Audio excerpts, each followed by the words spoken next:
Bora estudar! Um braço de mulher, Rubem Braga. E Rubem Braga sempre vem aquela coisa, né? Conto ou crônica, tá? Esse conto está no livro 100 Melhores Contos do Século, né? Lá do século XX, tá?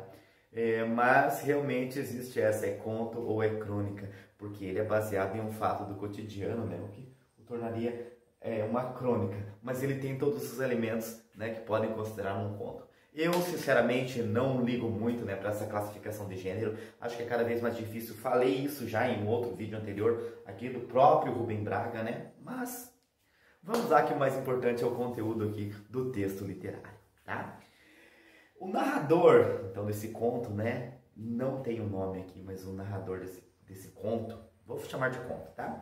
Ele sobe no avião, é uma noite feia no Rio de Janeiro, né? Ele está para mais uma viagem daquelas que não vai acontecer nada, né? Ele olha para a janela e não vê mais que nuvens e feias e tudo aquilo ali. Não tem nada de interessante, né? E, de repente, o que acontece, né? A viagem toda é assim, né? De São Paulo a Rio. Quando chega no Rio, eles não podem pousar. Por quê? Porque vem uma ordem, né? Esperando uma ordem para pousar que não tem. Então eles começam a dar voltas ali, tá? E aí o que acontece? Uma senhora entra na história. A senhora ao lado, né, da poltrona dele. Então, pense naqueles voos, né, que nós fazemos, em que você senta ao lado de uma pessoa e você vai a viagem toda, ou dorme, ou não presta atenção, desce lá, você nunca mais vai ver a pessoa, tá? Tinha sido assim a viagem toda, né? Lá na hora da aterrissagem, né? Aí acontece isso. Ela estava tão aflita que, embora fizesse frio, se abanava com uma revista. Então a mulher procurava uma forma ali de se acalmar, né? Gastei cerca de meia hora com a aflição daquela senhora, notando que uma amiga sua, então ele percebe que uma amiga está sentada na poltrona lá ao lado. Ele se oferece, né, para trocar de lugar com a senhora, mas a mulher que está ao lado não aceita. E ela fala assim, né? Ela fala que ela preferia um homem. O senhor, ela prefere o senhor ao lado, tá? Então, começa aquela coisa, né? Ele fala assim, pô, mas tem tanto homem no voo. Tem o piloto, tem o copiloto, mas ele era aquele homem. E aí começa aquela coisa da vaidade, né? Do narrador ali. Tá? Eu era aquele homem que ela queria ali ao seu lado. E vem a aeromoça, né, a comissária de bordo, ele trata como aeromoça mesmo, tá? Ele chama de aeromoça no conto. Tentando acalmá-la, e aí tem aquela coisa de que ela é mulher, e além disso ela está ali, né, defendendo a sua empresa, então falando que está tudo bem, né, dizendo palavras hipócritas para que ela se deixasse matar sem reagir. Tá? Nisso, o narrador, ele começa a ter lembranças, né? Então ele lembra do tempo que ele chegou em São Paulo, né?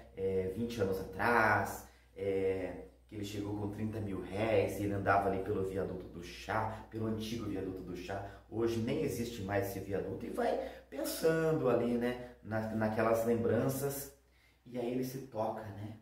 Que dizem que na hora da nossa morte, nós temos uma regressão ali e começamos a pensar. E ele começa a realmente desejar a morte naquele momento, né?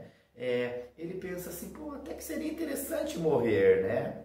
Até que acontece algo, né? A senhora lá estende o braço, segurando, né, no encosto da poltrona, e ele se dá conta do braço lindo que a mulher tinha, né?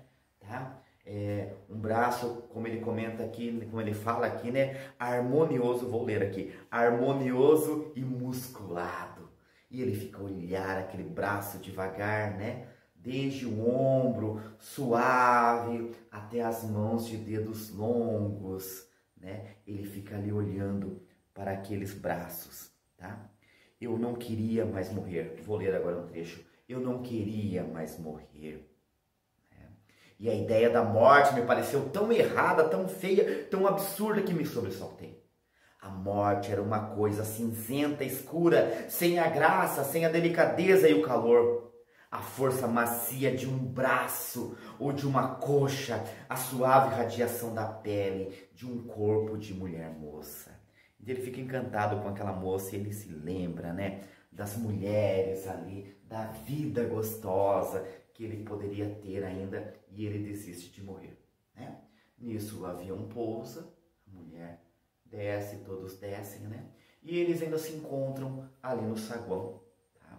E ele vê o marido, né, supostamente marido, né, com uma mulher ali pegando a mala, e ele fica observando, tá? Vou ler o trecho final aqui. Ele se despediu sem estender a mão. Então, depois de tudo aquilo, né, a mulher fala para ele, tá, que foi o cara que a ajudou durante o voo, né?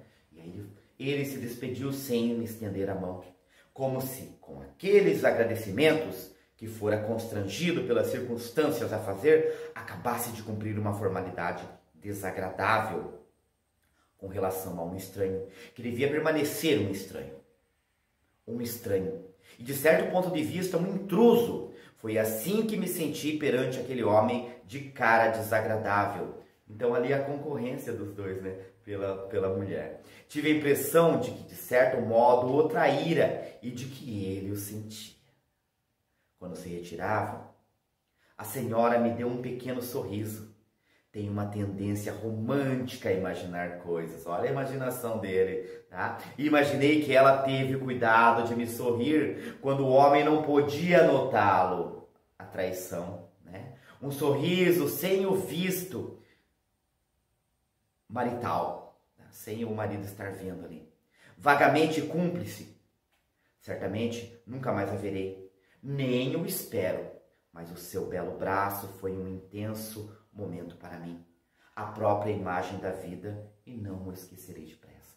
Então, aqueles braços ficaram marcados para ele. Claro que tudo isso é suposição dele, tá? O olhar da mulher, a traição.